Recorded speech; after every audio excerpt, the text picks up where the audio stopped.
Hey, there we are.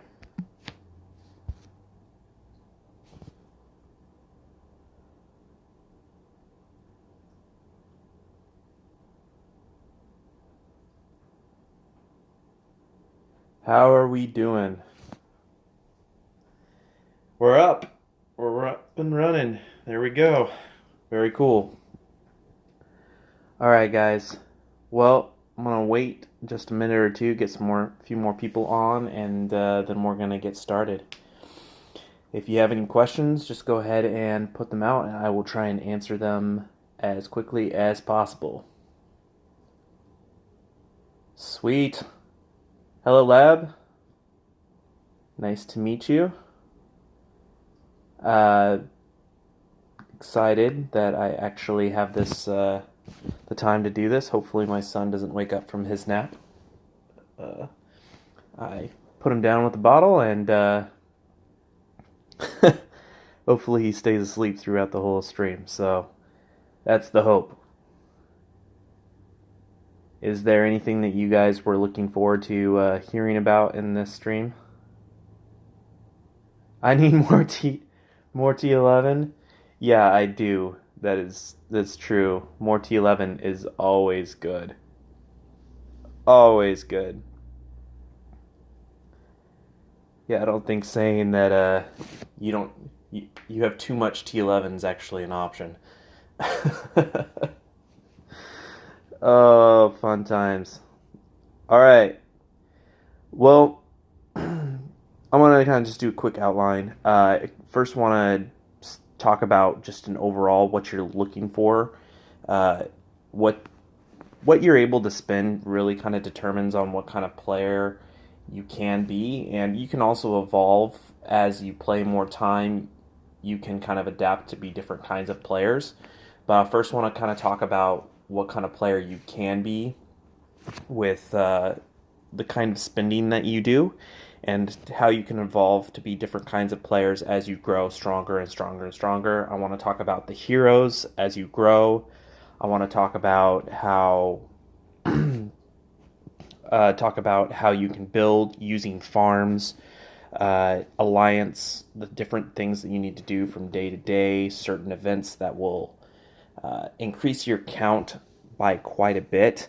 And then I also want to just kind of go over simple tips and tricks, things you do in battle, things that you can avoid doing to prevent just really annoying situations later on in the future, and all that stuff. It'll be good. Hey, how's it going?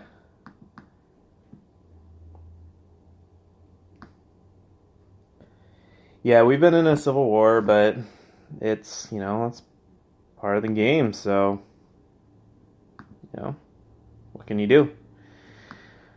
All right. Well, let's um let's kind of get started. Let's talk about from the start.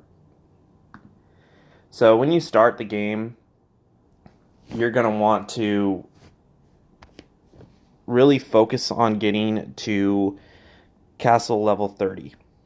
The reason why I say this is there's so many different things that you can do at at castle level 30 that will enhance your play by quite a bit. Prior to getting up to C30, you want to focus on your research. You want to focus on getting your base troops that are going to be your headlining troops from the very start. So, so troops like T9 infantry, uh, T10 archers are really good actually, and also having a if you feel like you're going to be able to make it up to legendary 3 within you know 6 months to a year, actually putting in some of those next level troops, kind of like uh, as an example, you can train a lot of T8 cavalry And then once you get to level 30, you can go to T10 cavalry. And then from there, that will also adapt up into T11 cavalry. So that's kind of the line that you want to go up. And so you want to consider that. Right now, currently in our certain meta, uh, the the Kingsguard are fairly weak. Now, once the update comes, that might change, but as of right now, they're fairly weak. They mostly just die. They're there as a meat shield. And honestly, they don't provide a great meat shield in great numbers. I would say they're better in small quantities. So if you're attacking and you want to kind of prevent a little bit of that damage that's going to be coming, I'd put maybe 10,000 in there. And then if you're going to, do a rally, maybe you up that a little bit. Or if you're getting attacked or rallied on your castle, you can also leave about 100,000 in your castle, and that will help be a meat shield, but also not give you a ton of losses because they do die fairly quickly from everything. Hey Isaac, how's it going? Um, Same thing with T9 and T10 archers. I would kind of balance that because T10 archers are very, very good, especially if they're paired with the correct heroes like uh, Errata and Conan. Her, she is really, really powerful. So archers really work great with her. Uh, so going back to that, you can kind of look as you promote your troops up. You can kind of look at what balance you want to have. Archers are one of the few troop types that you want to have a strong amount of both different troop types. I'd say. Uh, I wouldn't put a lot of time into traps. Traps have a very minimal effect in battles. They don't really do much, and the only reason why I have 20,000 traps is because I use the skill ability whenever I jump on. I just throw 300 traps in, and that over time that adds up. Uh, Also, another thing, when you're starting up your account and you are focusing, these archer towers, they aren't worth nothing. They aren't worth anything. They try and throw these stats on there and try and make you think they're worth it. They don't do nothing for your account. I've upgraded them mostly just to like fulfill a daily need of building things when I'm short on my dailies. So that's the only reason why they're even at the 20s. But yes, so when you're going to Castle 30, your troops, you want to get a balance so that you're ready when you hit C30 and you start working on your legendary castles. You want to have good proportionate troops for the troop types that you'd want once you get to T11. And that's a long road, and I get that.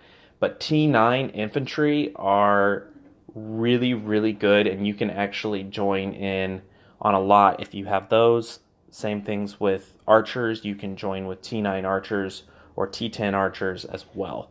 And so if you go and look at the archers and just kind of see here, so T9, right, you can get that at Castle 26. But you can get the bowman, I can't remember exactly when, I think C22 or something of that nature, but they kind of, go in between, and you can kind of just keep on promoting them and keeping those balance correct. I'm not much of a Siege player, but Siege actually is a viable way to play. I personally don't play that way, but the Rams here, you can promote those into these juggernauts. So if you want to be a Siege player, you want to probably get quite a few of these, but you also want these T10s as well. Thank you, Grim. Yeah, so you want to look at your troops, and you want to keep them proportionate, and don't be afraid of losing troops on your journey to C30, because keeping your kill stats and everything actually matters. And the reason why it matters is you can come over here and you can look at your achievements and the medals. And these things actually make a difference on your stats later on in the game. You can get these overall views here, and you get these from completing different achievements. And I've been pretty bad about keeping up with my achievements in comparison to some of my other friends, but I'm aware of them and I know that I should be doing them, but I actually am kind of a lazy player to a degree. Uh, I've played this game for I think 3 years now, and certain things that other players, newer players, and what I did when I was first started with the super grinding, they do that. I don't do that as much now. I'm more of a I want to play when I want to play. Mrs. M says, yeah, she's just pretty much saying, once you have the T8 and T9, you can start building those out so that you can focus on T11 once you get there.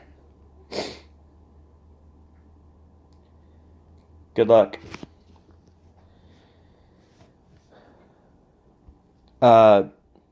So that you obviously have your research. So in development, some research that you really want to focus on is your extra beds. That's going to be very, very vital. And all these other stuff are important too. You know, the speed really helps you kill monsters so that you're not spending long periods of time on the game, and you're actually killing killing monsters, I should say, pretty efficiently. But the extra beds is the biggest, I got to say. It makes a huge difference on how many beds you can have, and having lots of beds is very, very important to your success throughout all of your journey through the Rise of Kings game. I will say, maybe some will disagree with me, but I don't care at all about ration. I don't care because my troops are either going to eat my grain or they're not. You can get grain hordes if you're trying to, get your grain up, or you can just slowly over time do shrine and get protected grain, and then it won't matter at all anyways. So I wouldn't put a lot of time into the rations. I would only start doing them when I need to complete different researches for the next stage of whatever, because there are different things in KVK, which I'll get to, that you'll want to do. Resources, you can kind of determine your own importance on that. Like I said, I'm a pretty lazy player, so me sending out my troops to collect resources every couple hours isn't something that I do a lot. I kind of just get on and I throw them out there when I can. I don't really farm that much in the Civil War. I only do it when I have the bubble farming. The bubble farming, just so I don't lose it later, is this right here, and it will protect your troops on the resource tile for 3 hours. So you can do that. Getting on to back to research. So you can do all this. I wouldn't say that there's any particular one that's more important than the other. I would just slowly start knocking them out. I actually just recently started working on them again, just because I'm trying to be less lazy. Defense. Okay. Masonry doesn't do crap for you. All it does is it tells you how strong your wall is, and that will slow down how fast your castle burns to the ground. So that does almost nothing for you. I mean, if you're a very forgetful person, and you think you won't be on for,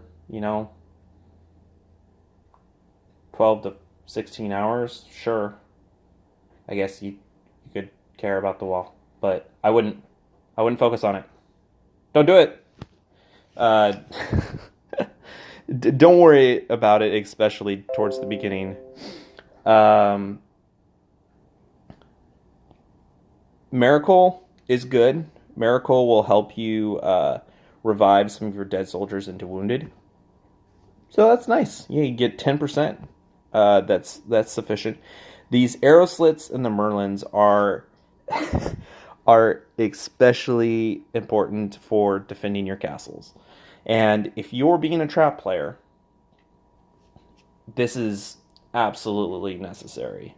Because you're, in the end, I think you're going to get a 20% boost in attack and defense.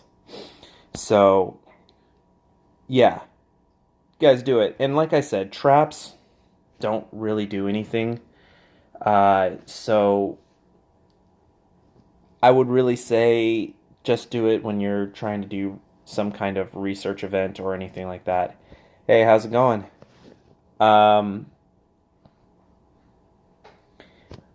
If you guys have any questions about anything that I'm going over, please just throw it in the chat. I am paying attention to it, and I will try and get to it right away. All right, so that kind of gets that section. Okay, elementals. Yeah, they're not going to make traps better. That ship has sailed. Elementals, at this point, they are not a viable troop type to fight with. The reason being is it just comes down to you can only have a certain amount of elementals, and that amount isn't sufficient to fight with and put that much into. They don't have any heroes. They don't have any. They don't have any gear. So although they are very strong in the form of what they are as a troop, they're very strong. They have a really high ability to do like special things. They like have their own Jansen built onto them. They are just not viable at this point. Now let's get to military. Military, I mean, really there's not anything that you shouldn't be doing on the military. You should just do it all. But I would focus in on whatever troop types that you're going to be strongest in at that point, and then fill in the blanks. Like, I actually do not have... I have one left to do on my machine boost. So, yeah. I mean, come on. Just work through it. I would work on the legions and the leadership, get your dispatch up, and then work on your troop types as you get them. All right, Lab is asking, which hero is better for attacking faceless knights with Dolan at 120 or faceless knights with Gideon at 80? Okay, so I'm guessing what he's saying is faceless knight is at 120. Do you do it with Dolan or with Gideon? I would say Gideon and faceless knight, unless the faceless knight is not at 120. Gideon is really, really strong because of his fixed ability. It doesn't change. It doesn't change as you go. It just stays the same. So this 10% chance of dodging incoming attacks and the 35% additional damage with spearman infantry is more significant than anything Dolan or anything else can do. That is my opinion. I think that Faceless Knight, although is very, very, very good, it's stepped back a little bit. So Dolan is at 120, you're saying, and Faceless is at 120. Okay, yeah, definitely go Faceless and Gideon.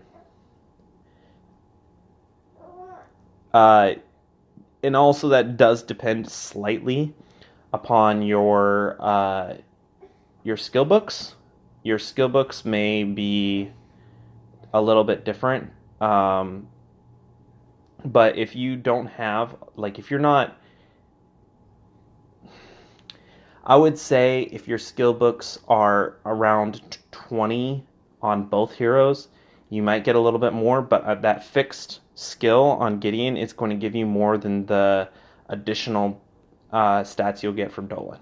So I'm still going to stick with Faceless and Gideon, especially if you're just fighting with infantry.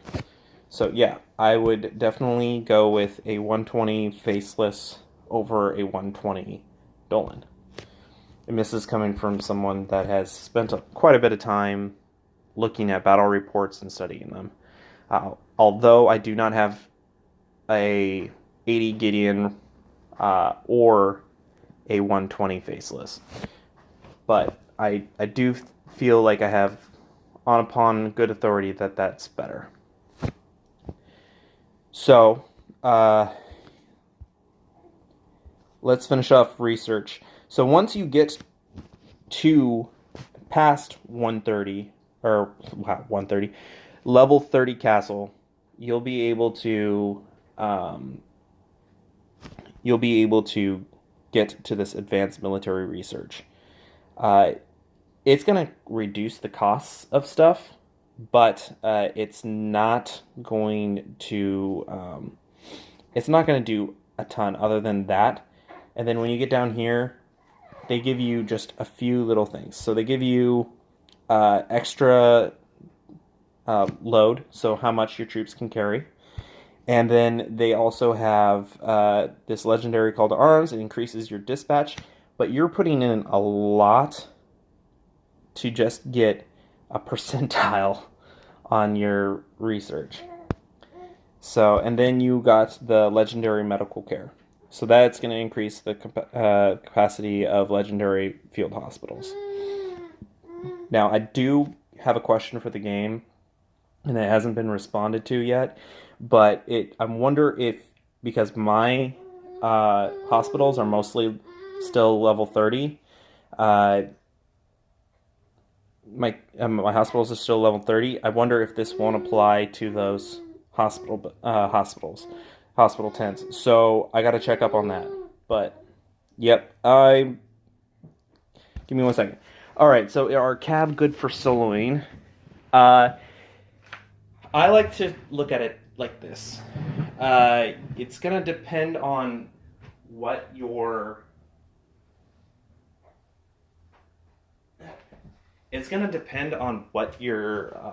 target is and what they have in their castle. So, and also cavalry are slightly kind of like a gamble. So when you look at your cavalry, they're going to have a percentile chance of charging. So let's look at just the T10 here. Okay, so right here, nope, that's dodge, charge. Okay, so here it shows that you're going to have a 26 chance to strike the enemy's rear guard.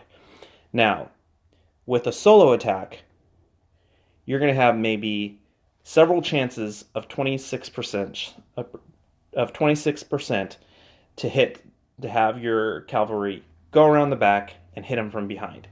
That is a very, very successful attack for a solo. If they can hit the back of the formation, they're going to do amazing. But the question is, 75% of those chances are going to end up failing. And they die very, very quickly to spearmen. Spearmen just eat them. The reason why is they have this nifty little ability on them. Yeah, penetration. So penetration, you deal 14% extra, and then you reduce 14% of the damage. And that's on somebody that is all on a troop type that's already beefy as can be. So yeah, they do extra damage to cavalry, and when the update comes, they're supposed to counter cavalry probably even better. So yes, it's very risky. Where I think that cavalry shine the most is when they're in a rally, because in a rally you're expanding the amount of chances for them to hit the back of the formation.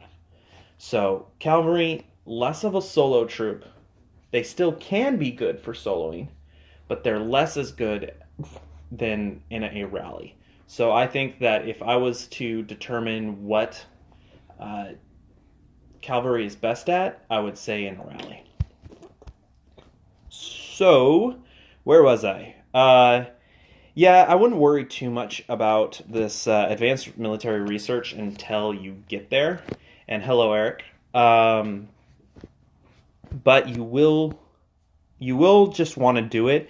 And also, I would say you do these researches during KVK on the research section on the Tournament of Kingdoms, because they do give a lot of points. They're like 1,000.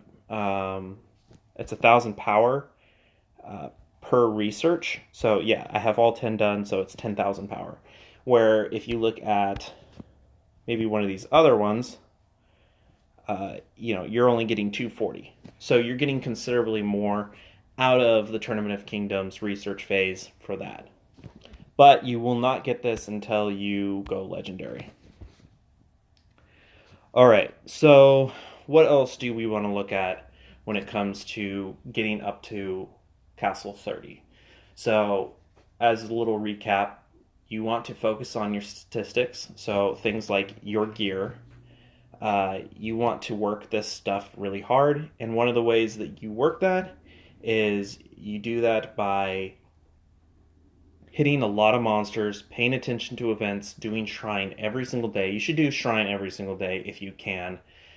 Anyways, shrine will get you one of the biggest buffs possible.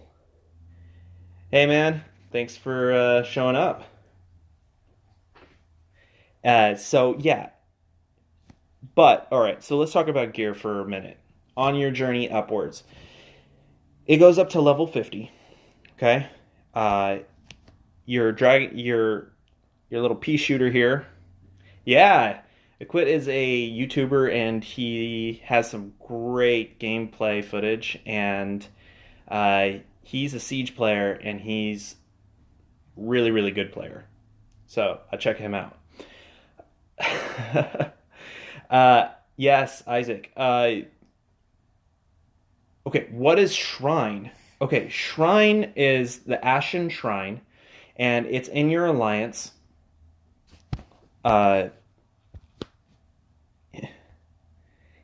It's in your alliance buildings, okay? So you go here, and you can create a team, and you can do it in different levels. So you would run in difficult. Difficult will get you really great rewards. Will get you a whole bunch of different rewards. Chests and hero chests, jewels for your equipment, throne water, KVK water, resources, a whole bunch of stuff. Yeah, that'd be great. That'd be a lot of fun. Yeah, monster killing is going to just do bonkers, just a crazy amount for you. Each time you kill a monster, you're going to get different items from it, and at different levels, you'll get different amounts of resources. If you notice here, I kill with T10 Siege when I don't want to wound any troops. I'm getting on this whole thing of rebuilding up my grain stores right now, so I pretty much just kill everything around me with T10 Siege because I won't get any wounded with them. I've noticed with them, with the T10 Siege, you can pretty much just, as long as it shows piece of cake, we got this, you can swing in and it's not going to give you any wounded. and I can go up to a level 30 monster without killing them, but it does take about a full dispatch.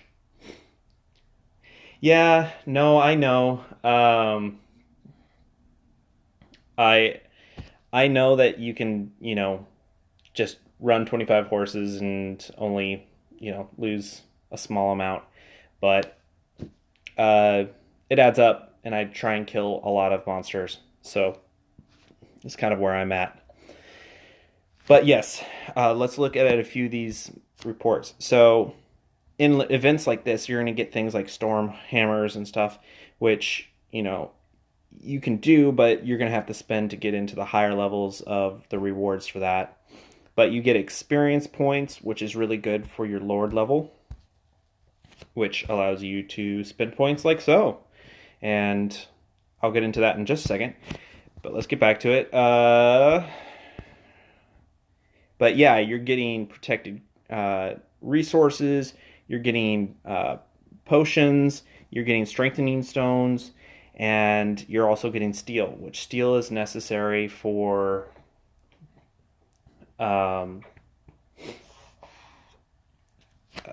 gets the which steel is what you need to upgrade your equipment. So I'm trying to read what you guys are writing and also talk at the same time. Not so great.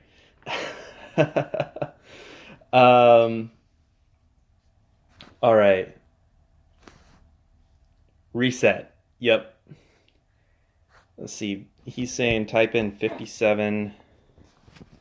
Oh.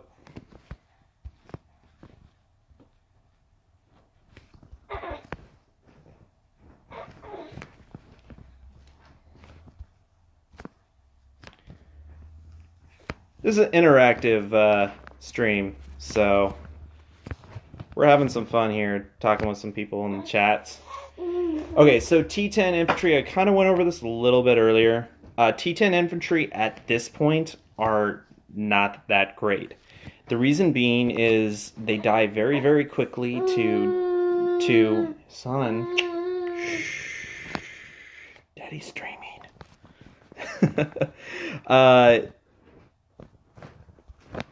They die very, very quickly to T11 infantry. They die really quickly to cavalry. They're a meat shield. And they can be useful in small quantities, but that's about it.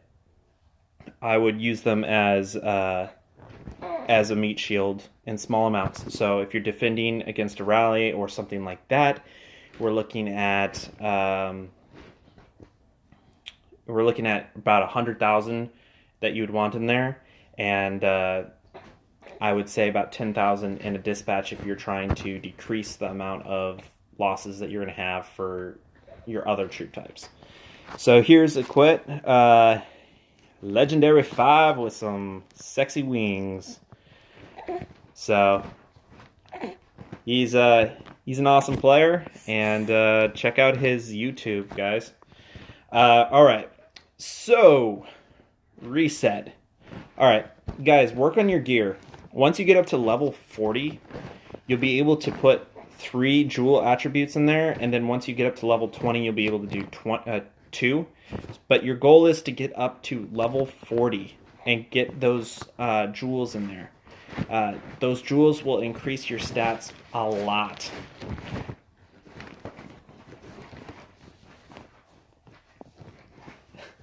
Yeah, but you have good gameplay.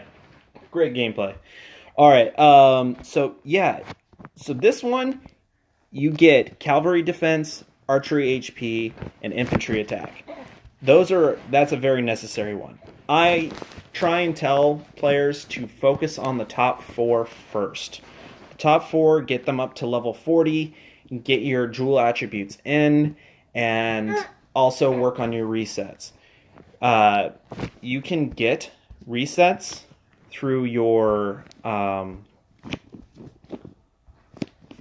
military skill.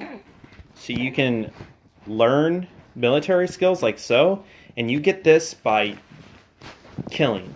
So killing, attacking, hitting a lot of people, that's going to give you these honor medals, and then you can spend them on three different things. You can work on your stats for Kingdom War attacks, or you can work on domestic attacks, defense, and HP. And so that is based on the domestic is your home kingdom, and then obviously KVK kingdom. That's when you're over in the opposite kingdoms area. So that is how that works. And then the third thing that you can get is these blessing stones.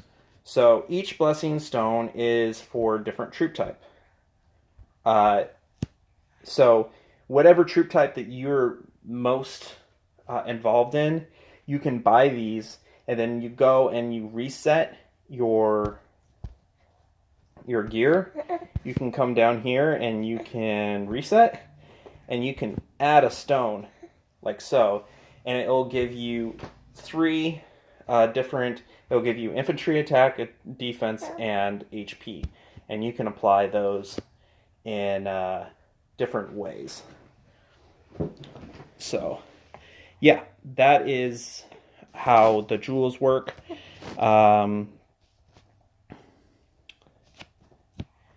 So let's review real quick how this works. So focus on getting up to level 40.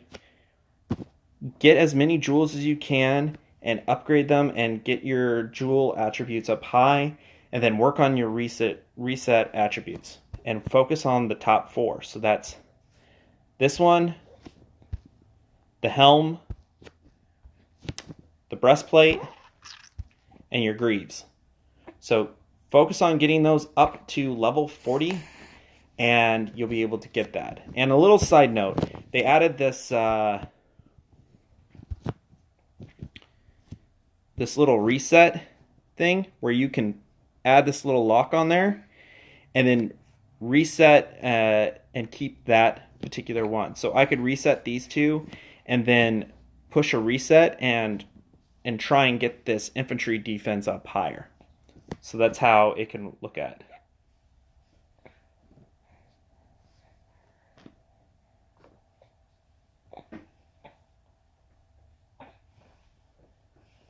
Maybe at another time, man. We'll try and set that up. All right.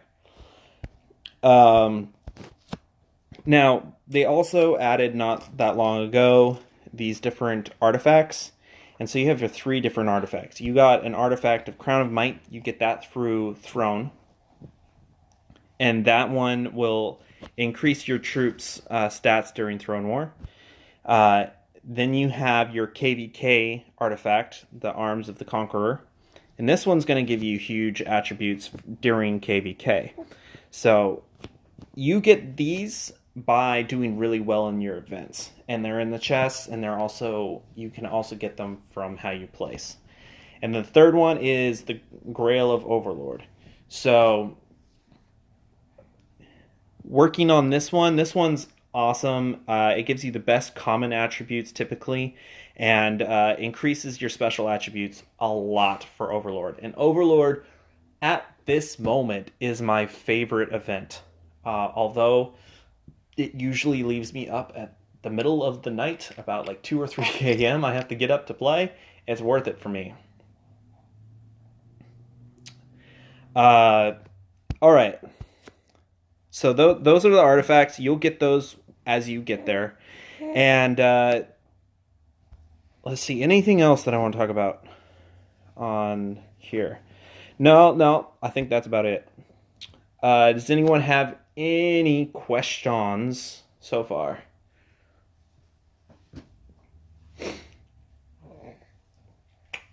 All right.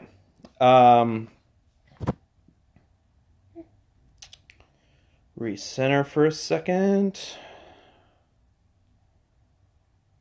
All right, let's talk about dailies.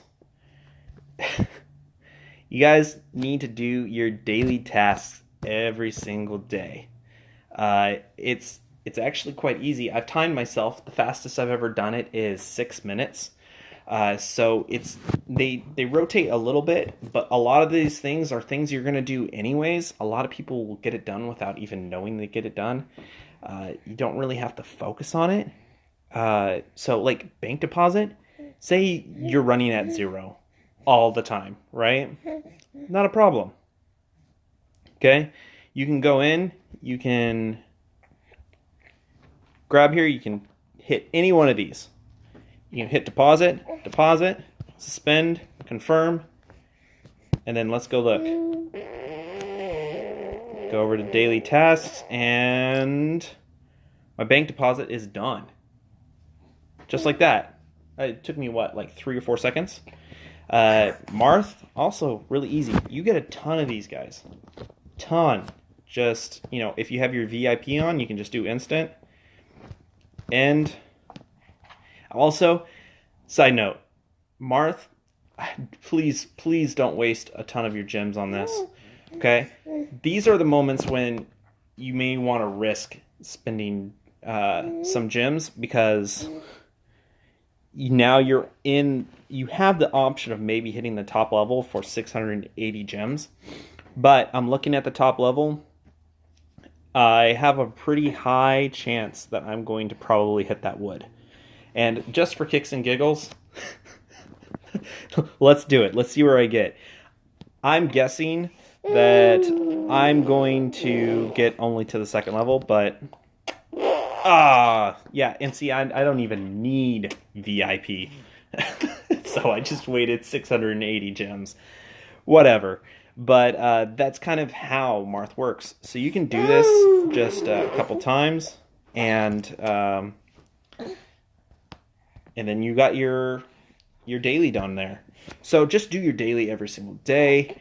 You can do this dragon challenge. You need to do it every single day. Have this quick mode, and you can just quickly get this done by just exiting out and just knocking it out. Son, thanks for your wonderful noises, son. Yeah, so I mean, that's pretty easy. I'll finish that later. Let's see. Yeah, so just knock out those dailies every day.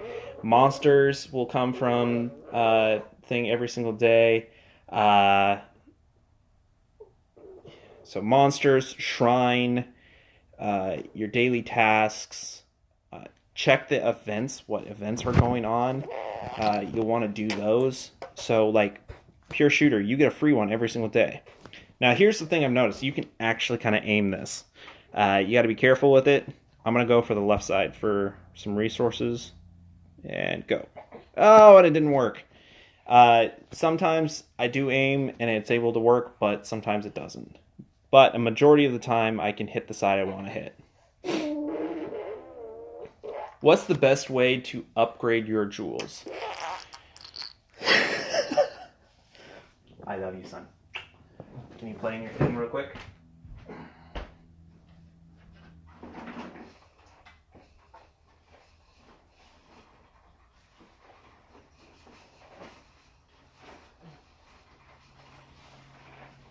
There you go, son. Okay, so the best way to increase your jewels. Playing Shrine will get you a lot of chests and whatnot. Sorry guys, my son is just cracking me up too.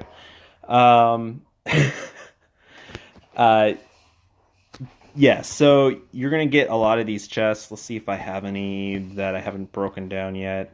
Yeah, you'll get these, and you'll get the higher level chests as well. And you'll get them from events and everything else. Most people get a ton of jewels from KVK, from packs, and different things like that. Now, I just got a bunch of Siege, which I'm slowly working on my Siege, actually. I know it's going to be a couple months out before I even utilize them, or even consider utilizing them, but it's going to get there. Wow, he is just all about making that noise. Yeah, so the things that I do to increase my jewels are I work on hitting the shrine every day. I work on getting the events. I work on getting all those jewels to stick in my weapons, and they just slowly build up over time. But placing in KVKs, you get. Oh, you know what? I got. Here we go. Tournament of Kingdoms. Okay. Nope, not there. Here we go. Where is it? Yeah. So right there. I mean, level 5 jewels. You get 5 of them at the end of each event. So that's one way you can get them without having to spend. But it is a grind. It's not something that you're going to really get overnight. It's just something that you slowly get over time, and you got to grind for it. But like I said, you get them in Shrine, you get them during events. There's different. Just keep playing the game and watching the events and stuff, and they'll slowly build up. I typically can get anywhere from 50 to 75 of the level 1 chests, level 1 to 3 chests in a week, and it slowly just builds up. Other than that, you can go and you can spend, I guess, and just look here. I'm sure there'll be something. I don't really pay attention to the packs very often.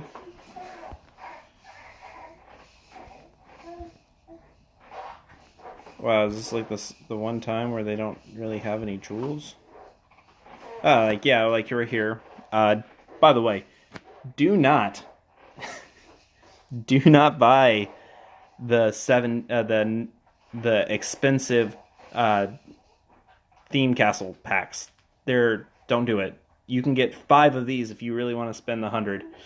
But don't do it. I don't really like to spend, so that's why I don't know what's really going on there. Yeah, I agree. No spending. Woo! Yeah, just over time you're going to get more jewels, and that'll be good. Also, as I see it, we're gonna look at the Drunken Wizards real quick. You're gonna use this a lot during the Tournament of Kingdoms to kind of get more points. You get actually 10,000 points per usage of the Drunken Wizards. You can get those points quite easily by just rotating your resources. So 80 iron is about the same price as 1,000 grain. So you can just kind of keep rotating your resources and getting a lot of points from that. I will also say that a lot of the deals in here I don't think are very good deals.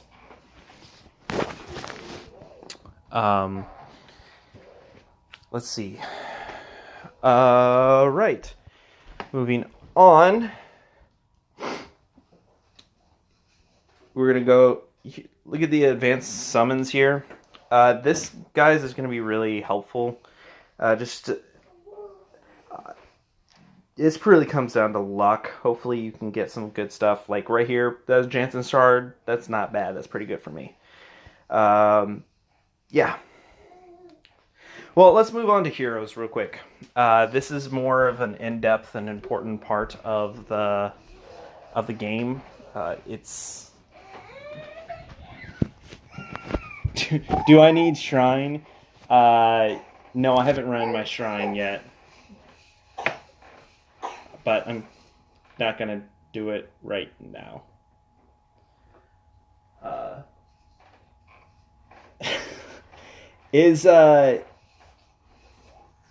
Alright, since you both are on right now, I just want to let you know for Christmas, I've already talked to Sunny, and I'm sending you guys 10 points each to use as your as a Christmas present to both of you guys. So Merry Christmas, and hopefully that'll help in building your account further.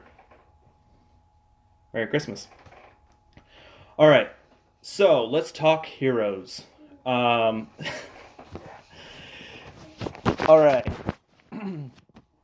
let's break this down into the different troop types. So let's look at Siege first, because Ashira here is a solid hero.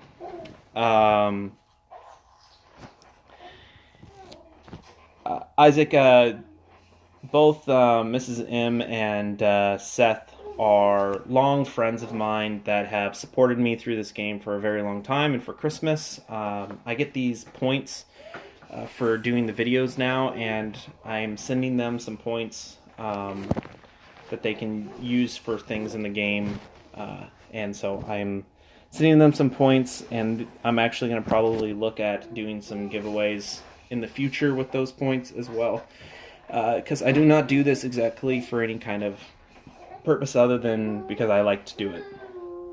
So,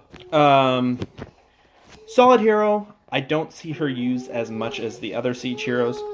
She's the only Siege hero that actually increases your attack and defense. So, oh my goodness, son. You're just a happy camper over there, aren't you?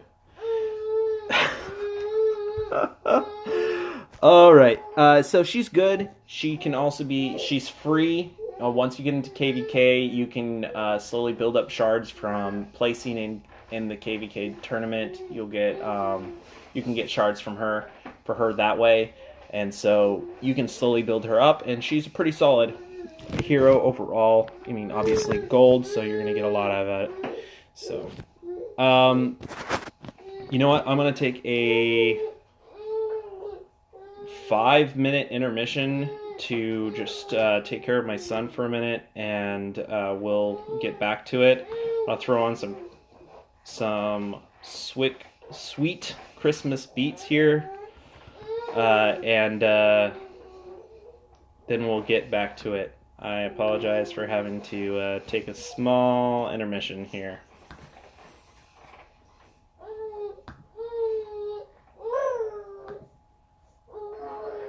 The great enemy of writing isn't your advertisements. No, it's being interrupted. All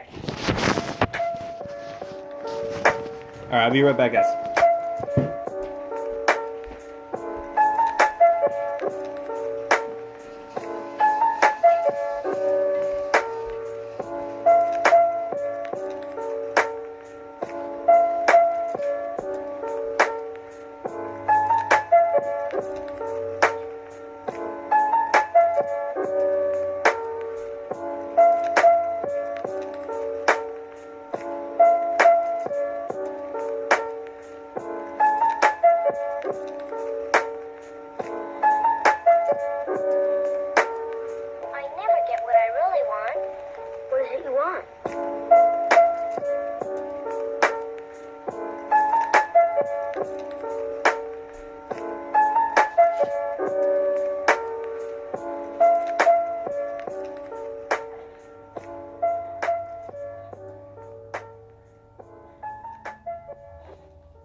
Alright, guys, I'm back.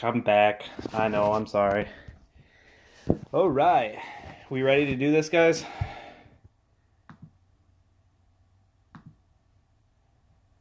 Pop up the chat one more time. Alright. Cool. Hi, how's it going? Alright. Before we go into heroes, do we have any questions? Hey, how's it going? Wow, quite new. That's great. I hope you're enjoying the game, and hopefully I can help you with some of your questions. All right, so we went over Ashira. Good hero, not the strongest when it comes to siege, but very good. Right, Mina. Mina is a very good siege hero for is a very good siege hero for going up against infantry. The reason why is it does additional damage up to 25% when it comes to going up against infantry. So if there's 1,000 infantry in there, then it goes up by 15%. So it only takes about 100,000 infantry within a castle or building or wherever you're attacking for you to get up to 25%. So very strong. She is probably number 1 or 2 when it comes to siege heroes, and you can get her fairly easily over a period of time. You're not going to get her like really quickly, but you can get her for free over time if you just keep hoarding all those shards that you get from the chests from doing shrine and other various things that you might get those chests from that give you. There's level 1 chests that will give you Mina shards. So very good. I would use the siege attack, defense, and HP on her. And, you know, commander is always an option too. You got her in a month, but did you get her to 120? That's the question. If you get her up to level 120, she becomes really, really good. Here, I'll show you real quick. So you get up to 80%. 80% extra damage with the 25% on top. So, yeah, that's legit. And then I think most would consider the best, but I think Mina challenges for this. I would say Chojin. Chojin is awesome. So Chojin is going to increase your war damage by quite a bit, and then what it does is it when your war machines die or are wounded, you get to deal a certain amount of damage equal to the HP of their HP to the last melee troop that killed them. So the counter to Chojin is ranged units, but a lot of players are using infantry or cavalry, and so all of those units that hit the different war machines are going to get done a lot of damage to them. Let me show you. So let's look at best case scenario. Juggernauts. Juggernauts have crazy HP, 705. That's really, really good. So then you increase that HP by a large percentage point by just, you know, whatever your HP is going to be. So most people that have Chojin are going to have 400 plus up to much, much higher. And all of that HP gets buffed, and then 30% of that, or even more, is going to be reflected back onto those troops, killing a ton. So you are going to lose some troops by fighting this way, but you get a lot in return. So Chojin, 1 or 2, depending on which you prefer to play with and who you're going up against.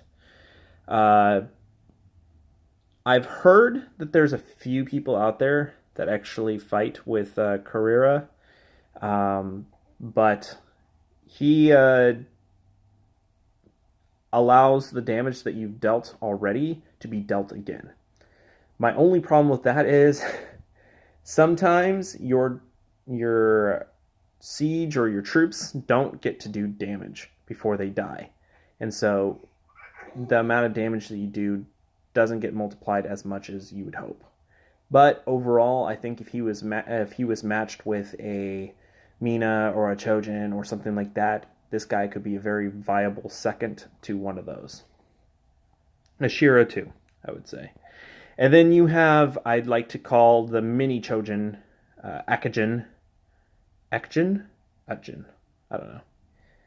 I think everybody that has ever watched my videos know that I just slaughter names over and over and over again.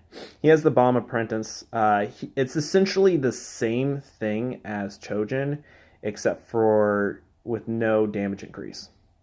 So, good hero. You can, if you're an upcoming Siege player, you can use him on your way up to getting some of these higher level heroes, and he's very viable on the way up, just kind of like some of the other troops are.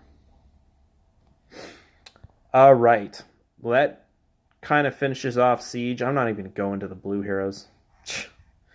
All right, let's talk about archers real quick. There's not a ton of heroes for them.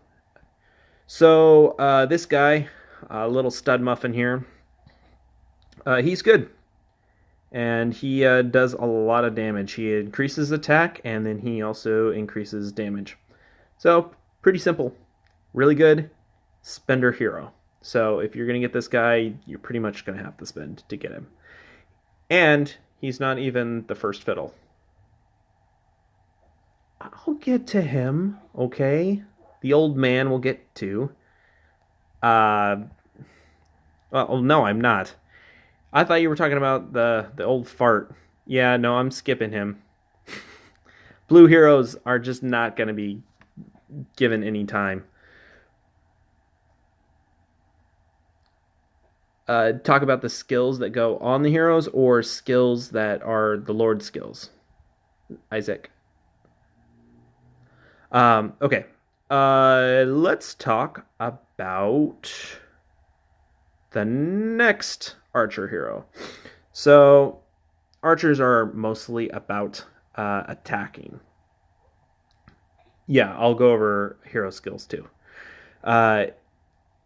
So this does exactly that. So you're getting an increase in attack. She's all right.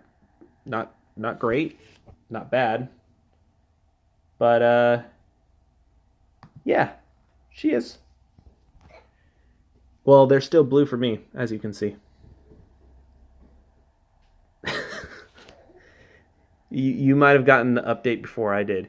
Yeah, all of the blue heroes are going to blue. Or all of the blue heroes are going to purple. They're not going to stay blue.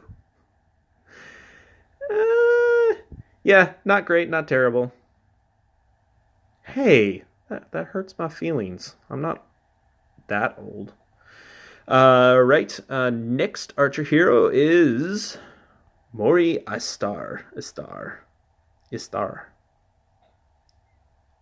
Just say it the same way like 3 times in a row and build up confidence, I guess. All right.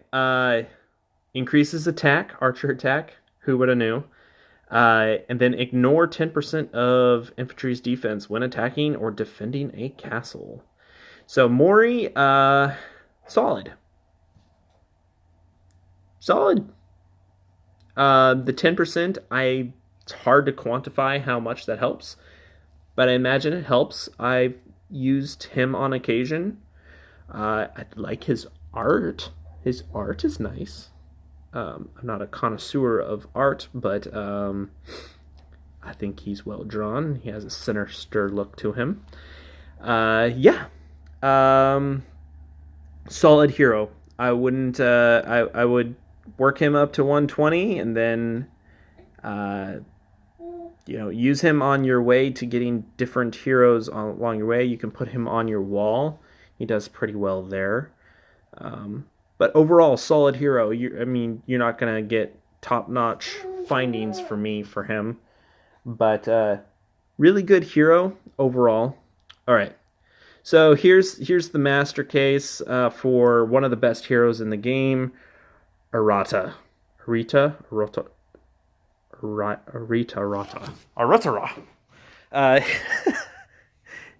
Uh, she's kind of like this Egyptian Indian god kind of person, 4 hands, one of which that doesn't do anything, it looks like.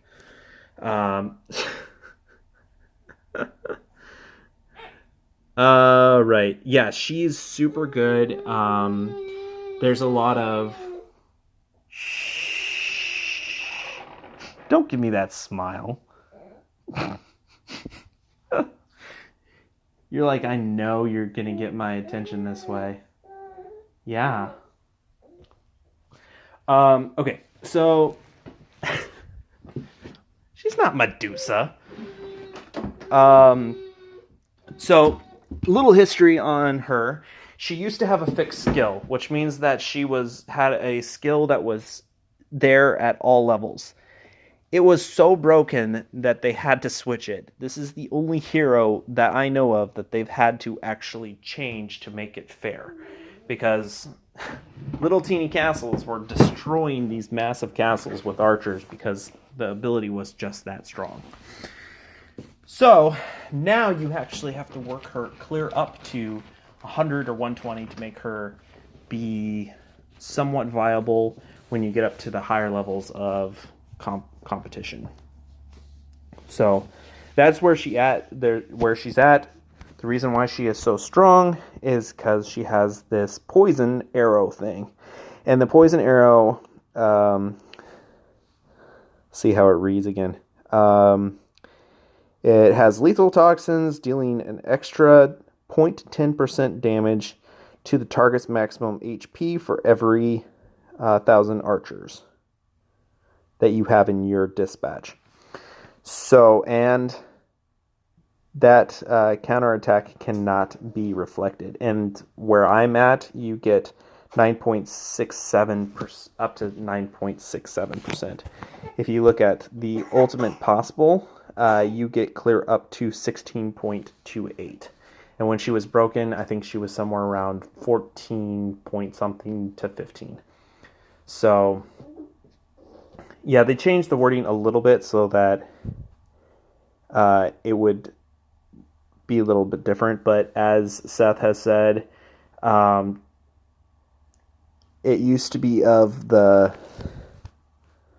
different way, but now it's just to the target's maximum HP for every 1,000 archers.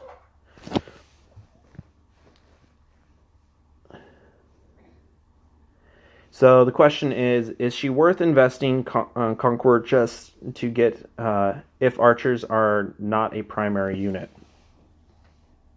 Well, a few things to consider about that. Do you get attacked? Do you get attacked by a lot of infantry? Do you have above 500,000 archers? Look at your battle reports and see if your archers are actually doing any damage. If they're doing damage, then she may be worth putting on your wall. It also depends on which troops you have available and what your thing is. So if you're an infantry player and you don't have Jansen yet, you may want to consider getting Jansen first before you work for her going forward. So there's a lot of questions that need to be answered to answer that question. But I would say she's very valuable. You do need to have some archers for her to be worth it. She's very good on a wall. She's very good for attacking into throne buildings and buildings like that where they're going to fill it up with just infantry, because that's where she shines. She shines against infantry.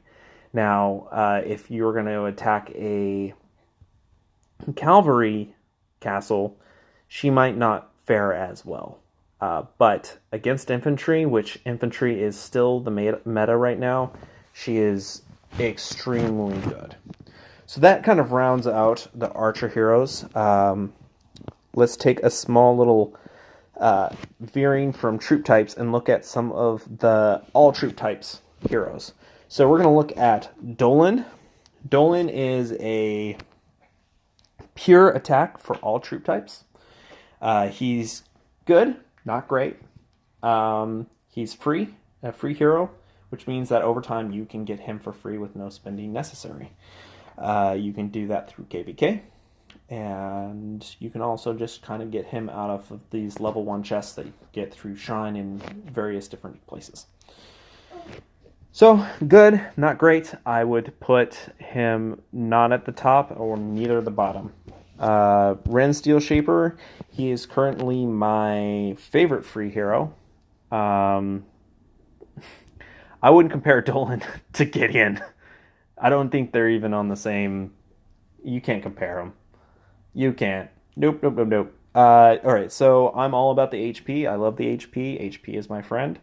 And that's exactly what this dwarven beefy dude does. So he increases defense and HP. So where Dolan only gives you 1 skill, this dude gives you 2. That's why I like him. He's free, and as you know, I am a light spender, so yeah, he's my buddy. I like him. I think that he is very, very usable. He's not going to be the top. He's not going to ever be a top hero, but he is definitely usable. Oh man, Korra, I want him to be I so badly want him to be good. I've tried utilizing him, and I just can't bring myself to use him. His whole spiel is he's going to decrease the crap out of people's attack and defense. So, you can use him if you're able to get him for free, which you can, by the way. Son, do you want attention? Is that the deal? You can get him for free, and he's not terrible, and he's not great. He's just kind of a hero you can utilize and you can specialize in. I would use him with a player with a... I'd use him with a combo that's going to be very defensive. So, I've actually heard that he's somewhat good at defending, like, archers. Yeah, he is. You know what? He's not... I don't think he's like Gandalf. I think he's more like Saruman, personally. But yeah. You have to kind of be in the live chat. If you're watching this later, you kind of have to be in the live chat. Because if you're not in the live chat, you're missing out on the inside jokes. All right. All right. And then we're going to look at... All right. This stupid spiritual pirate. He is the bane of my existence right now. Like... Seriously. So this dude, he goes and he takes all your troops, especially in a frickin' rally, goes into his spiritual form and it's like, screw you melee troops, we're gonna go and just attack you and you can't do crap back to us. On a percentage base. So there's a gamble. But in a rally, when you have lots of multiple chances to go through, to have the spiritual possession actually work. Yeah, something's wrong with your chat, bro. Spiritual possession will work in a rally almost every single time. The reason being is in a rally you don't just attack once and that's it. Like, you don't just have that 50-50 happen once. You have multiple chances of that. Multiple chances of this spiritual possession to happen, and it seems as soon as they get it, they just get it for the rest of the battle. That's how at least the battle reports show it to me. And if you have ever tried to get some responses from Rise of Kings, you're going to know that they sidestep a lot of these questions. So this guy, I think he's boxing it out with Gideon for the very top hero in the game. And I gotta say, because of my problems, I can take on a Gideon. I can't take on a Bij Rally very well. Bij Rally is one of those super risky things for me to take on, and I think that he is ridiculous, and he's very, very, very, very, very expensive to get. So players have been running around trashing people with this hero, especially in rallies.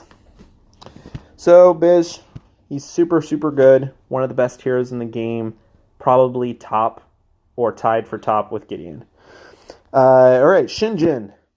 This guy has been talked about for freaking forever. This guy is supposed to be the poster child for the new update. And what he does is he says if you have a certain percentage of each troop type in your thing, you get an extra damage done. All right. We're going to pause for a second. Striker asked, would you dump universal golds into Gideon or Bij? I would say I would put it into the one that you think that you can actually get to 100 or 120. It's really hard to say, but a Gideon is going to be, depending on your playstyle, I'd say Gideon's better, especially if you're an infantry player. But Bij is going to be more universally used in more troop types. So Bij is a little bit different.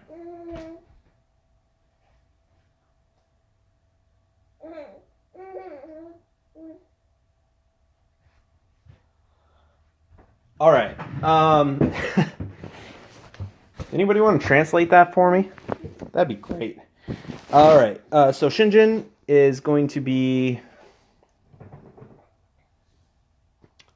Shinjin is. It really just depends on your the amount of different troop types that you send, and then you get a 4.5% additional damage for each of those troop types.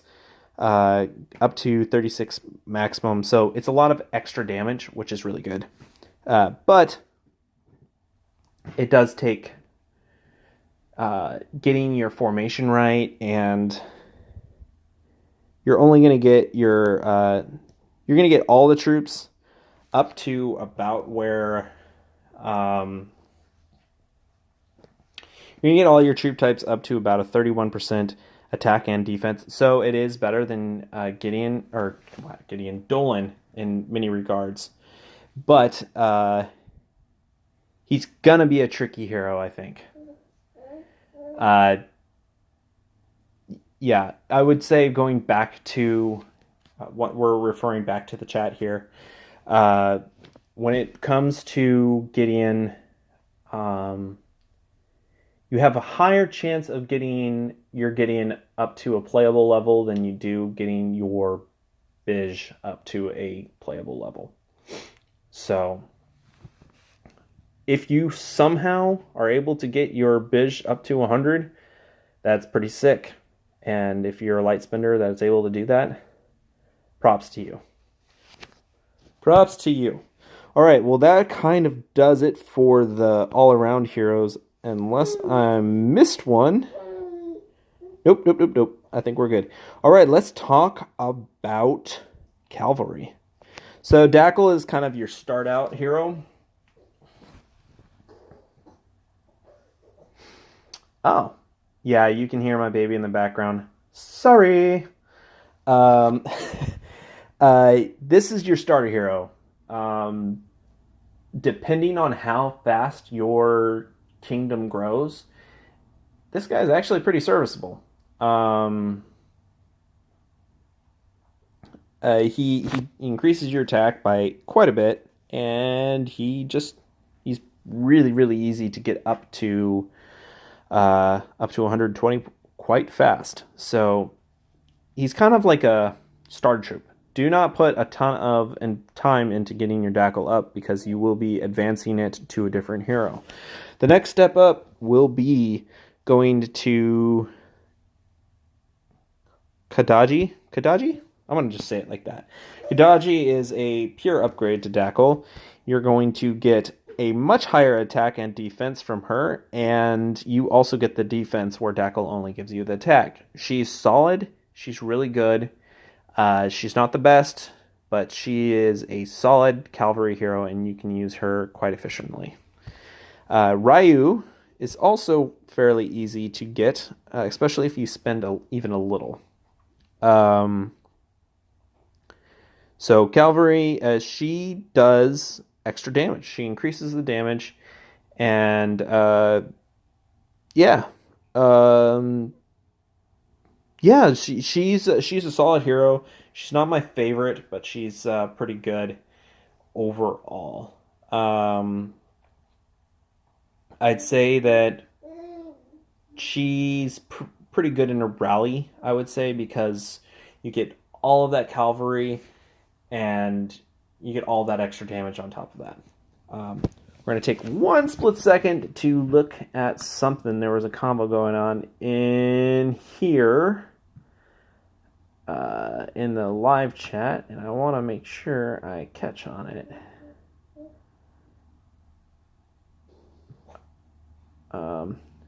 What if we can't have those two?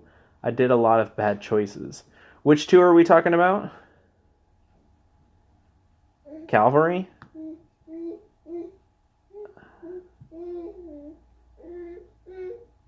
What if Machine Castle? I'm in trouble, right? No, man.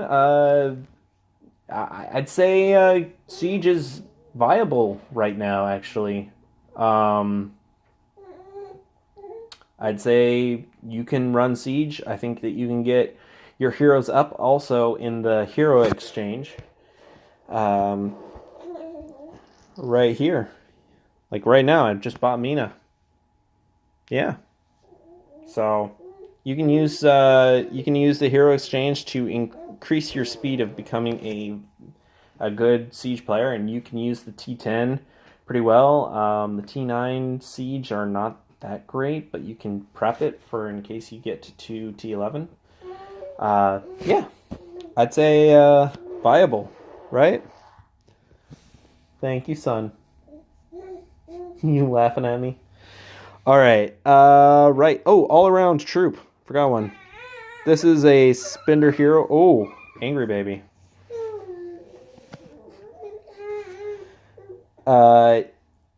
Purely, the whole point of her is to increase your dispatch. I do not use her other than joining in rallies. So that is really the only thing that I use her for. And I'm not going to speak for people that have her at 120, but I'm assuming that's about what they use her for as well. All right, let's move on. So we did Ryu, we did Khajiit, and I'm going to deal with my son for a split second. Son, you want to sit with Dada? You want to sit with Dada? Is that the thing? Can you not make your farting noises, though? You're doing that with your lips. It's like your new thing. All right. So this dude, super good guy. All right. Striker, you were talking in another video about moving to T10 infantry out for a hit. Would you advise my T11 siege line for castle defense instead of T10 infantry?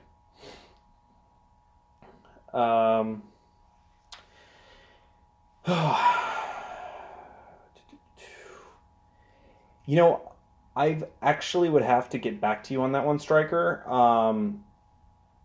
When I read the reports, most people that I've seen do not have the T11 siege in the battle reports,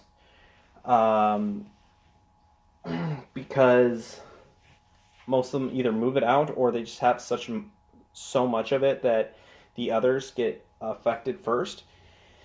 This is the way I understand how damage is dealt to infantry and siege on the front line. So damage is dealt based upon troop speed. So let's go look at troops real quick.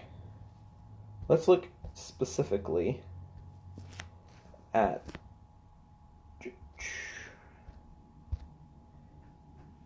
all right, we're looking at the Juggernauts. That's T11 Siege. Okay, so here's the difference. Damage, you got a whole bunch of troops that are ranged 1.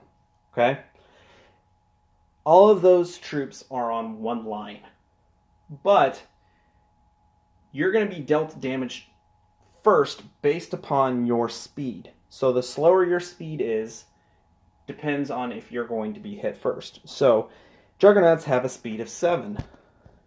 Let's go look at... Oh, here we go. The Spearmen have a speed of 9. All right? And T10 Infantry have a speed of 8. Now this is also a little bit weird, because what I've noticed is my T10 die first when it comes to when melee troops hit me first. But I noticed that my Rams will get hit first from ranged units. So the way that I've always kind of seen the game is ranged units targets Rams first, and melee troops target the T10 infantry first.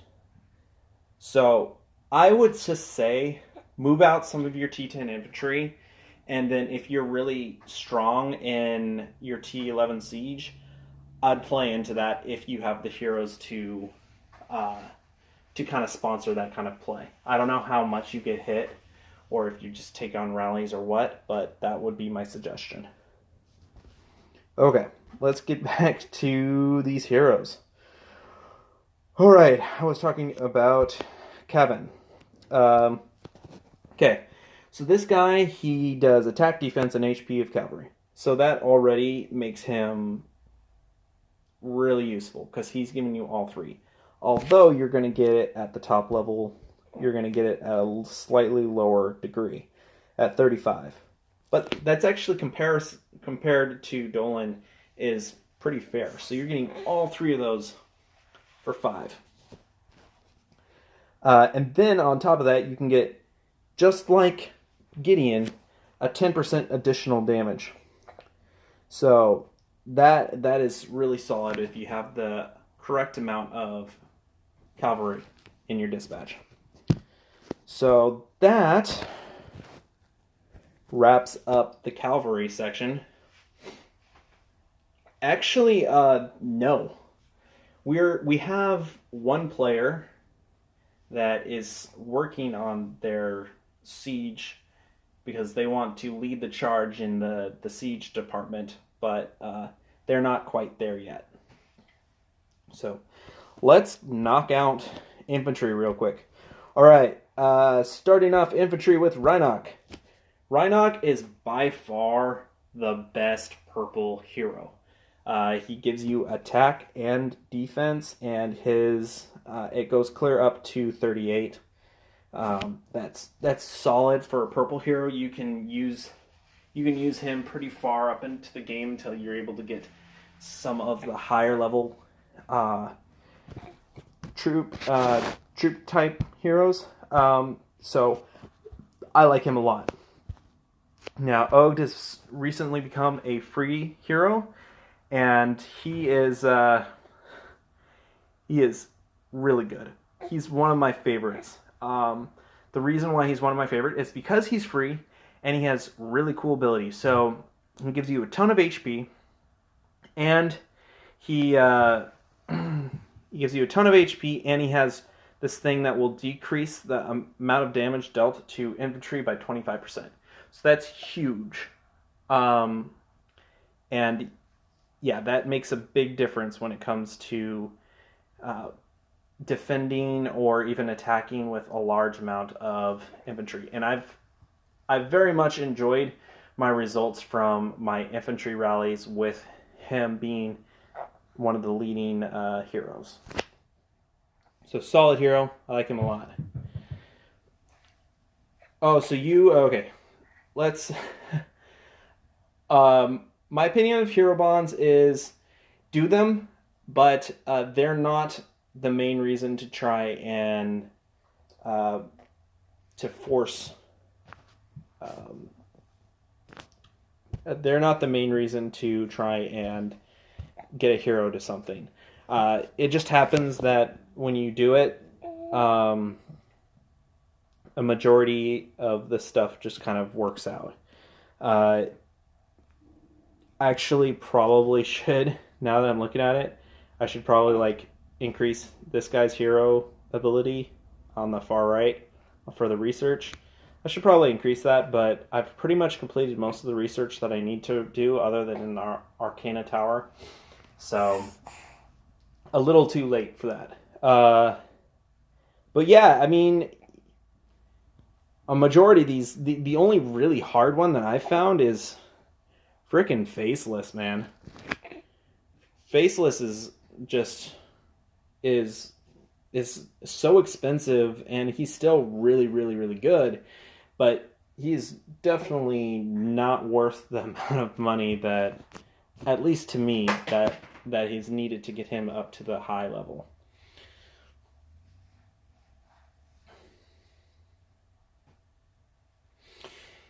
Yeah, splitting is always hard. I was a infantry cavalry player at the very start, and I very quickly saw that I was not going to be able to get my infantry to where I wanted it if I kept on splitting my attentions.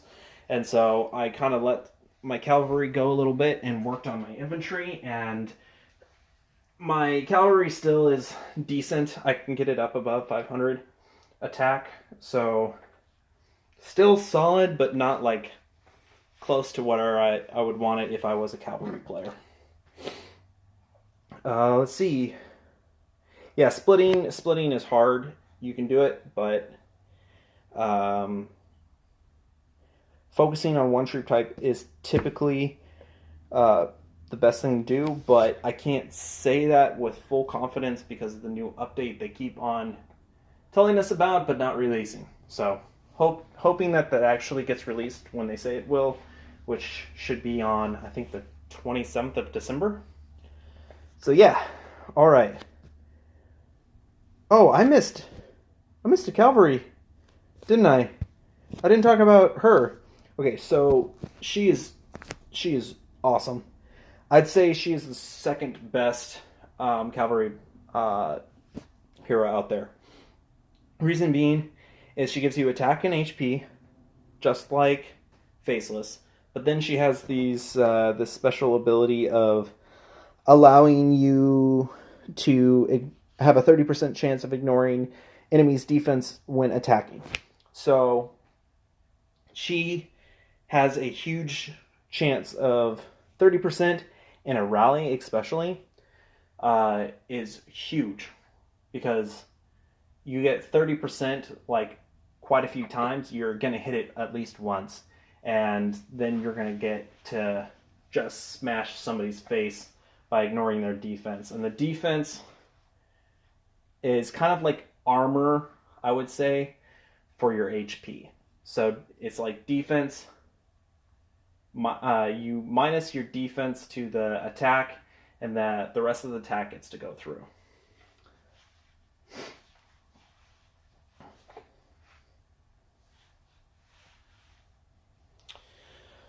All right, so yeah, she is really dope. I'd say second best cavalry hero out there. So solid. If you can get her, I would do that, especially if you're a cavalry player. That's okay. You know, actually, something that I still do from time to time is um, a thing that I used to do and I still do is I put just a little bit of cavalry in my dispatch, and sometimes they charge and they do really, really well.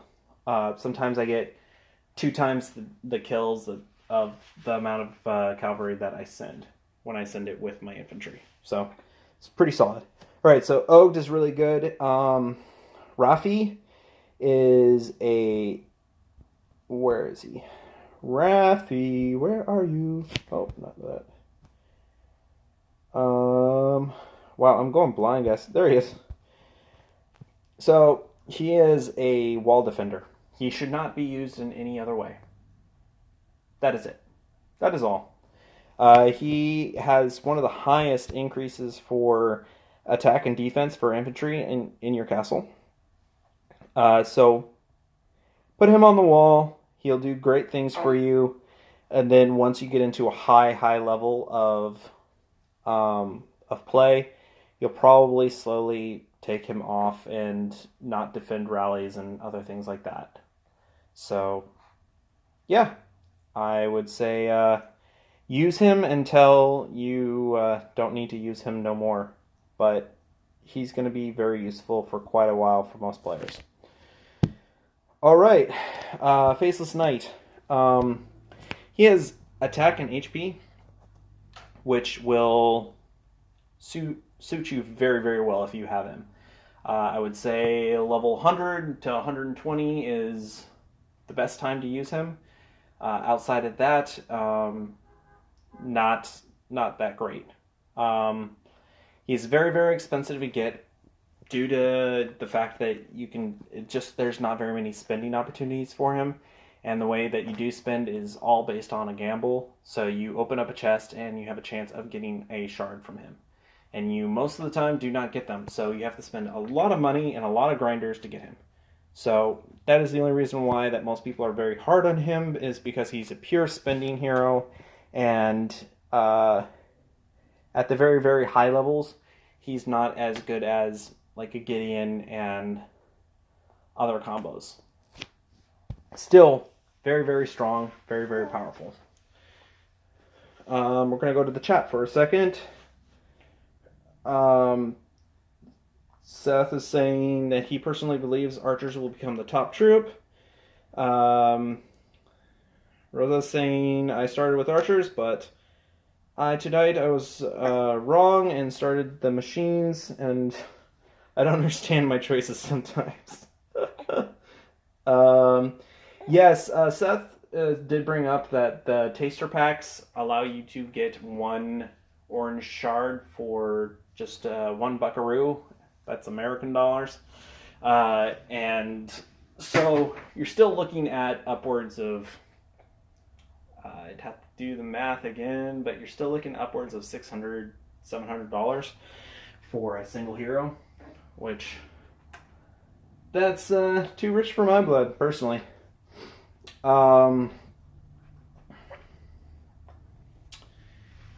Yep. Okay. So moving on from that, let's look at Gideon. All right. Like I said before, probably the top hero, if not the top hero, tied with Bij. But he is slightly easier to get than Bij. That's the spiritual pirate. But he has an insane stats. He gives you your knights a 10% chance to, what is it? A 10% chance of dodging incoming attacks. So that means that you get to miss the attack completely, which is good. And then a 35% chance of dealing extra damage. Or no, you get to just do 35% additional damage on top of the damage that you've already done with your spearmen. So he's nuts. He's nuts. He's really strong, and he just wrecks people. He's great for solos. He's great for rallies. He's great on the wall. He's great in pretty much every aspect, unless you're not an infantry player. And even if you're not an infantry player, he's still useful as long as you have infantry, which everybody should have infantry, because you need a front meat line. The only people that may not need troop type, that might not need some form of infantry, is siege players. So yeah, Gideon is super good. Yeah. Jansen, love this dude. I've been wanting this guy for a long time, and thankfully they did a thing for a while where they were giving Jansen shards out in one of the events, And I grinded really hard and got a bunch of those, and then they started releasing him more in the level 1 chests from Shrine and everything else. And so I've been able to get Jansen, and I love this dude. So this whole guy's thing is he reflects damage and then puts it back onto the opposing troops. So how reflect works is that damage doesn't get dealt to you and gets dealt back to them. So it gets up to about 20% overall. So 20% of that damage is going to get reflected back. If you attack into a very large castle, 20% adds up quite quickly, and you can deal a lot of damage, especially since infantry has such high HP and defense. So they can take a lot of damage, and a lot of that damage gets reflected back. So that is why Jansen's so good. He's not as good as Faceless smaller castles, but he's much better than Faceless when attacking large castles. That's the pretty much breakdown of how he compares to like a Faceless. He's not as good as Gideon, there's no question that, but he pairs very well with Gideon, especially in rallies. Move over to the chat here. Went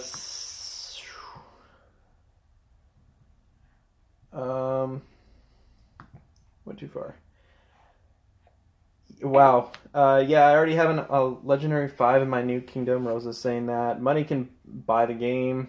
The Bij is annoying that I would do that. Yeah, they're pretty much just talking about how they hope the new mechanics will kind of even out some of the paywall that's in the game. Although I would say you can still compete even against spenders. You just can't compete with them head to head. You have to kind of play with more people that are in your range than actually interacting with some of the high spenders. All right.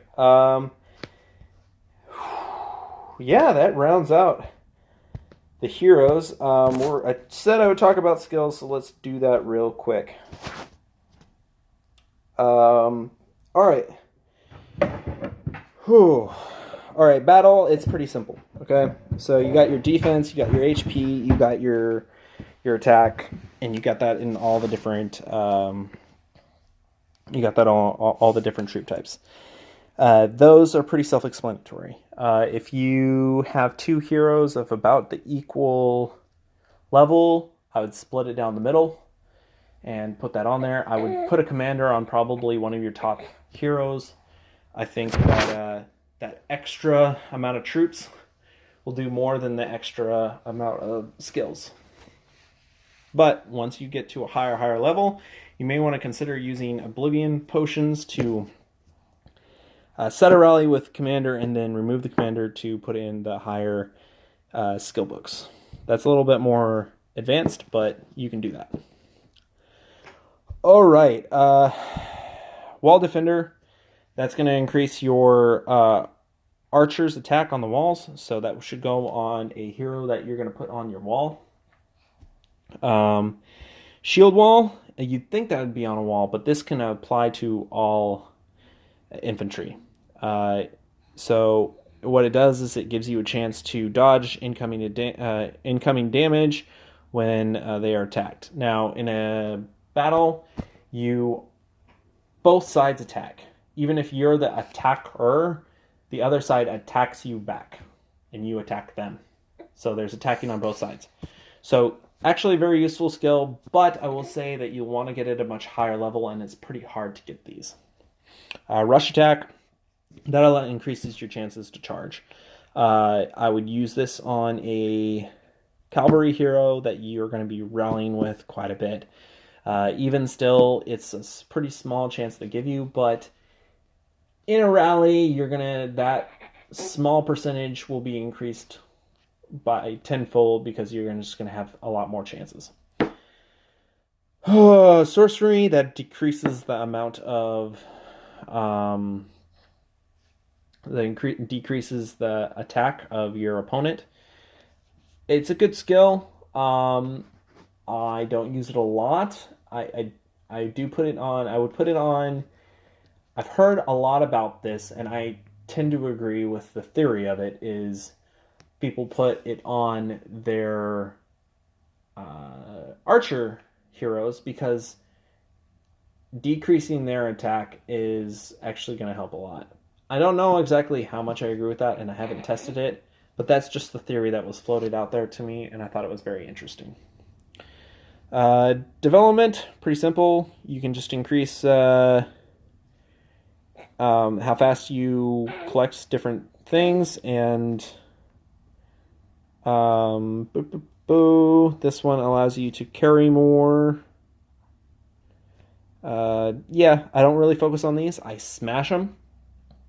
I burn them and turn them into ash, and then I exchange them for battle skills. I don't put really any stock into the other skills. There are some assist skills that I do use, but I don't use a lot of them. So, yeah. There are some that believe in the assist skills.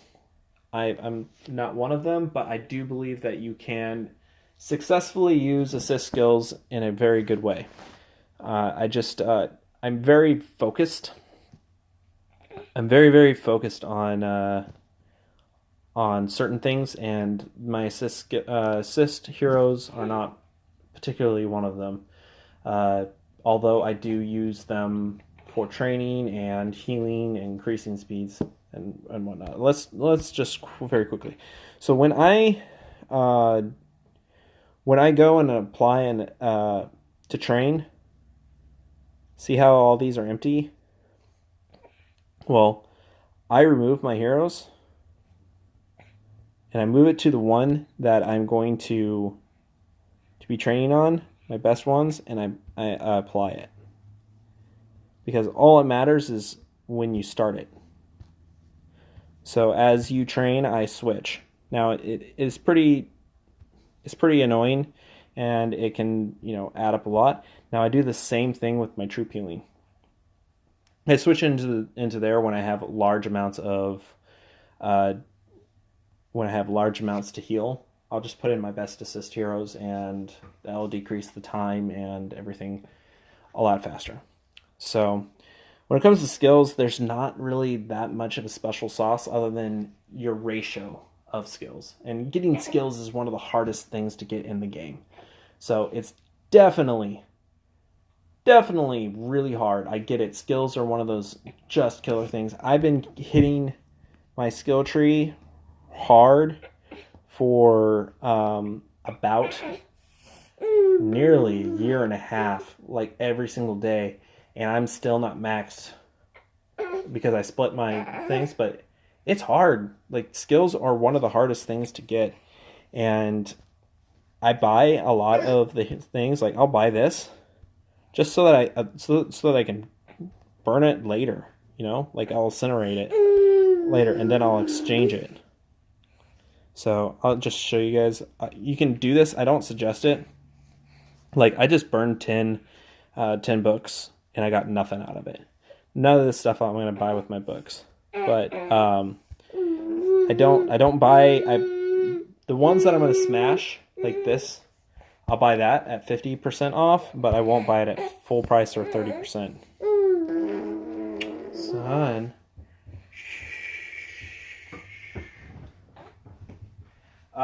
Yeah, so books, definitely really hard. Just keep grinding on it. Keep increasing your book size, and you'll get there.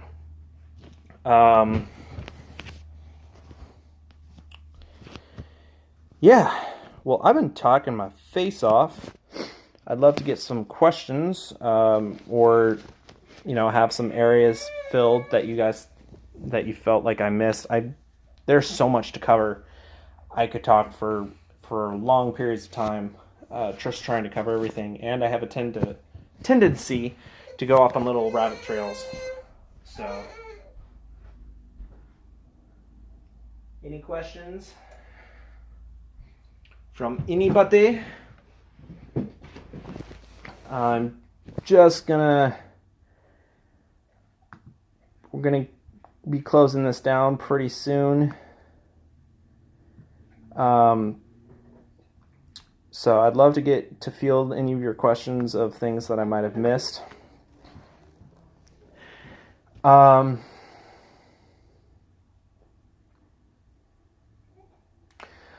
oh, okay, sure. All right, so we talked about root out with the conquest changes. Sure. Okay. Does root out only kill extra during attack? No, root out works during defense and attack. It really only depends. It really just is for when you're in a battle. So how root out works is, let's look here.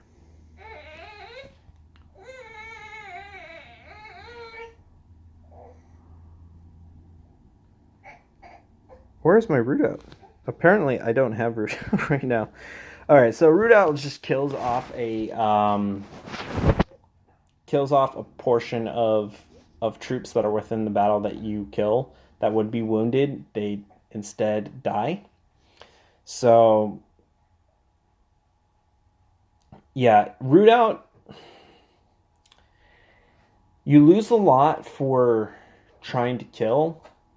So I would say that root out I would only use if you were like a top level player fighting against smaller players that aren't.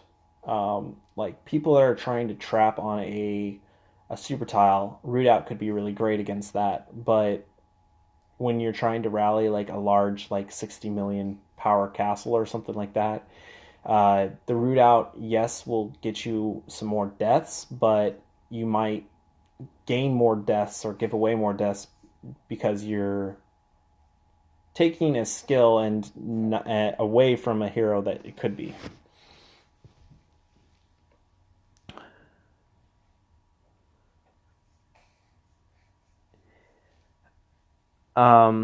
So is it the only primary battle, or can you clean a city, fill their hospitals, and then attack again?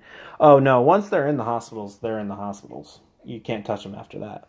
So no, it wouldn't make a difference. Yeah, it has to be the battle, and outside of a battle, it doesn't do anything. So yeah, you can only it only affects the troops that would be wounded, or a percentage of the troops that would be wounded, and they'll die instead.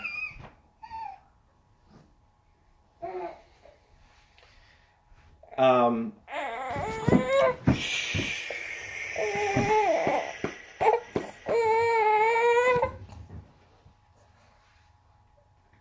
yeah. So yeah, that's a good question though, and I understand where you're coming from because there's a lot of things that we've had to finagle out of how things read because they could go multiple different ways, and so being able to read what their meaning is or how it actually works is a big deal.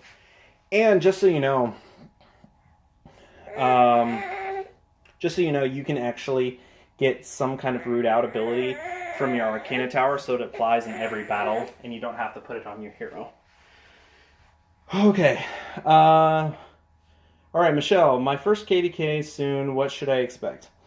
So, in KVK, you should expect the very first hour to be very, very active. A lot of castles forgetting to shield, a lot of people racing to zero those castles, a lot of people trying to get placements on the palace and throne because that is a big aspect of KVK now, even though they're applying an update that will decrease the amount of points you get for sitting there. It's still going to play a big role. Depending on where you are, Michelle, I would say if you're a smaller player, I would get help from some of your bigger players in your kingdom and be a trap. If you're not that kind of player and you're small enough, something you can do is you can get your dispatch that you're going to attack with, get that ready, and then send out all the rest of your troops to bubbled castles or something like that so that you can attack with your one dispatch. And then if big players that spent lots and lots of money come and attack you, they're going to hit an empty castle while your troops are out attacking. So that is something you can do. It's a really good way to avoid big money gamers. And so, yeah, a lot of bubbles will be out there. I would suggest, picking and choosing your targets well, and getting filled up with T11 if you're in a trap. Yeah, if you're a grinder, which I've done this plenty of KVKs, I'm lazy, like I've mentioned before, you can go around and you can mark a whole bunch of castles that you think that are within your range, and then you can just go through. You can go through your bookmarks, and then just kind of rotate through them. Be like, huh, is this person open? Is this person open? And just keep on like rotating through until you find one that's unbubbled that's like within your range. Or, if you wanted to rally it, or just you wanted to be helpful for some of your bigger players, you can do that too. So, yeah, KVK is one of the most important events in Rise of Kings. It's a time for your kingdom to come together and try and fight and possibly put things aside. Or, it's just a time to be able to kill off tons of stuff. You're only legendary one with 8 million power. Okay, yeah. I would say, like I said before, you can empty out your castle of troops except for the one dispatch that you would use for attacking, and you can attack that way. And that's a pretty safe way to play. Or at 8 million power, you're actually at a great power level to trap. And so I would remove all of the troops that have a high chance of dying quickly, and then just have some of your bigger players fill you up with some T11 and try and bait some of those players to hit you. And have bubbles ready. Have a lot of have a lot of 8-hour bubbles, so that way you don't take multiple attacks. Because the very, very last thing you want to do is get pounded by like 4 times in a row. Because they will zero you.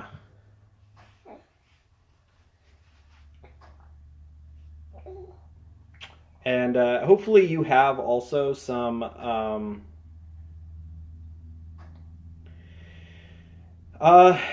unfortunately that takes, I don't think that it translates very well. I'm sorry. Yeah, you want to practice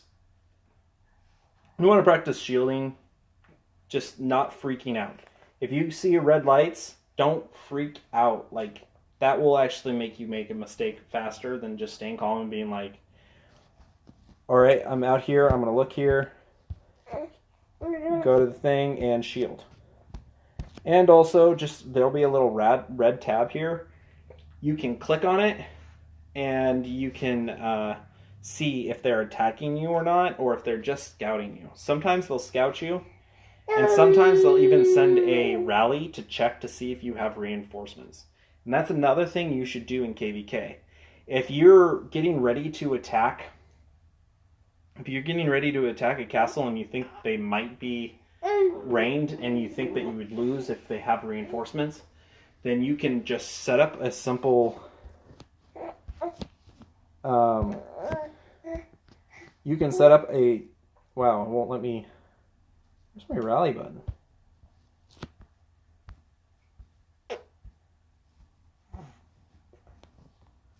Huh.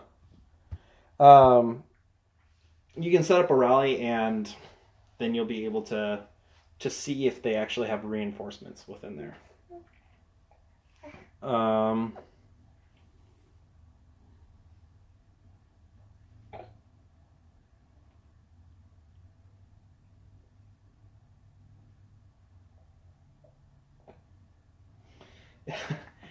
yeah, Rose, I don't know if that will happen.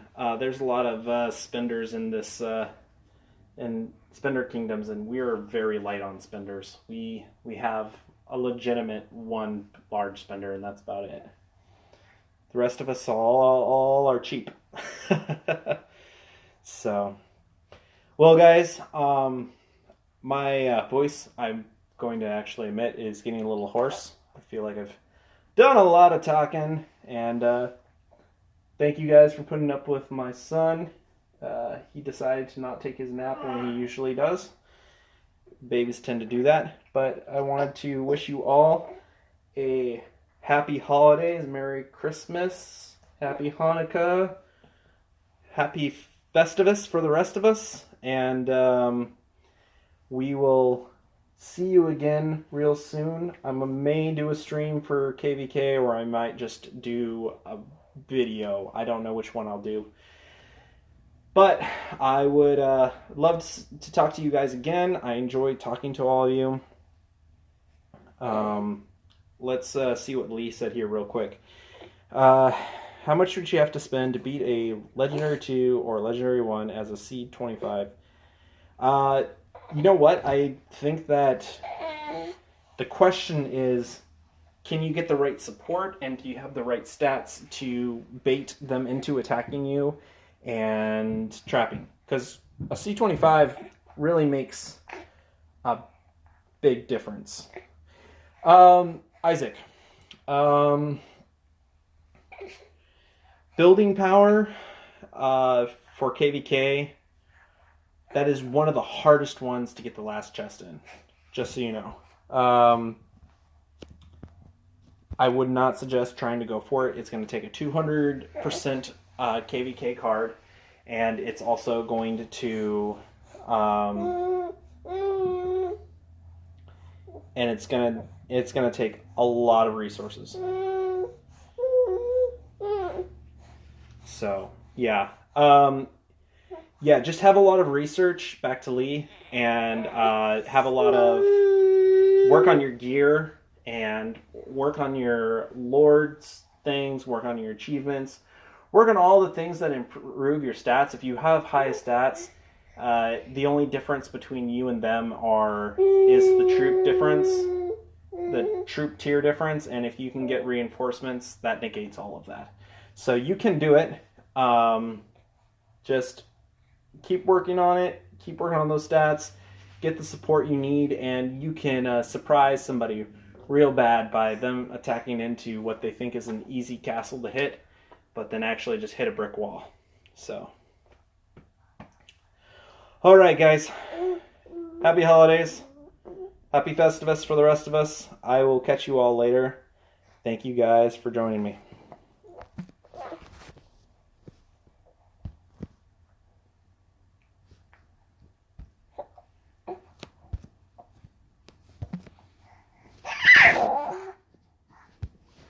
Come on.